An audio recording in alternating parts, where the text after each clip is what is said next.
Welcome to Monday Motivation. I'm Tom Connolly, your local leadership coach. So here we are at the end of November, and we're really in that preparation time. We need to do as much as we can to prepare ourselves for the new year and for Christmas, and of course everybody's running around buying gifts and doing whatever they can do to make sure that we have a joyous Christmas. But there are some other things that we need to be thinking about as well, like are your taxes organized? Are you organizing your taxes yet? Have you collected your receipts? Do you have an accountant? What about or a tax preparer, one of those two? Is it time to review your budget for next year and see what you got left that you need to spend this year or haven't spent this year? And you know, a big one is plan your vacations for next year. Always put your vacations on the calendar first and then work around them, because that's time you're going to spend with your family and with the ones you love. And of course, not the least of which, you should start thinking about what are those New Year's resolutions. Now, you know that only 41% of Americans write New Year's resolutions. And only 9% of them actually succeed in accomplishing their New Year's resolution. That's because most of those resolutions are not written very specifically. They're not written like goals. There are no definitives, no measurables. And so it becomes something that is easy to ignore. So let me walk you a little bit through what I would do writing a resolution. First, I'd think about what are the 7 areas of my life that define it the most, okay? What are those categories? So the first one is spiritual. What's my faith? What do I believe? What's my character? How am I going to work on that? My physical health, not only eating and working out, but going to the doctor and all those kind of things. My family and personal life. How do I make that better at home and for me?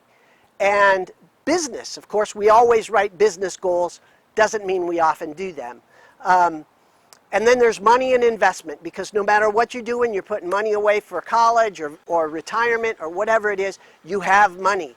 You need to be thinking about what you're doing with it. And then there's personal growth. Listen, if there's anything that I'm passionate about, it's personal growth. So what are you doing to improve yourself? What's your personal improvement plan? And then there's social and community. Y'all know that I am a very patriotic American and Texan, and that means, are you going to vote? When are the elections? Are you going to do the research? And what else are you doing to contribute to your community, your town, your neighborhood? What are those things? So those are the 7 areas. Now, if you're not going to get into this too deep, but you want to do something and you want to make it worthwhile, then write one specific goal in each of those areas. Something like, I will exercise for at least 30 minutes daily starting on 2 January. Or I will invest 10% of my earnings and half of all of my pay raises beginning the 15th of January. Those are good examples of measurable goals. Now, underneath those, go to the next step. Put down the first action that will help you get there. Like, I will buy a new pair of running shoes by the 25th of December so that I can start running on the 2nd of January. Or I will set up an investment account with a mutual fund by 15 January.